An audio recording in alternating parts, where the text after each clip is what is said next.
Hi! ఈరోజు మనం చామగడ్డ పులుసు చేసుకుందాం. దానికి ఫస్ట్‌గా 5-6 టేబుల్ స్పూన్స్ ఆయిల్ తీసుకొని, ఆయిల్ వేడెక్కాక కొద్దిగా ఆవాలు, జీలకర్ర, మినపప్పు వేసి వేయించుకుందాం. తర్వాత కరివేపాకు, సన్నగా తరిగిన ఒక పెద్ద సైజు ఉల్లిపాయ, 4-5 వెల్లుల్లి వేసుకొని బాగా కలుపుకుందాం. ఇప్పుడు ఆనియన్ సాఫ్ట్ అయ్యాక మీడియం సైజ్ 2 టమాటాలను కట్ చేసుకొని వేసుకుందాం. దాంతోపాటు తగినంత ఉప్పు, పసుపు కూడా వేసుకొని బాగా కలుపుకుందాం. టమాటాలు మెత్తపడే వరకు 2 నిమిషాలు ఉడికించుకుందాం.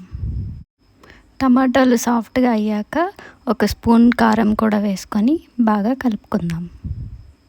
ఇప్పుడు ఉడికించి పక్కన పెట్టుకున్న ఒక 1/2 కేజీ చామగడ్డల్ని నీట్గా కట్ చేసుకొని అందులోకి యాడ్ చేసుకుందాం.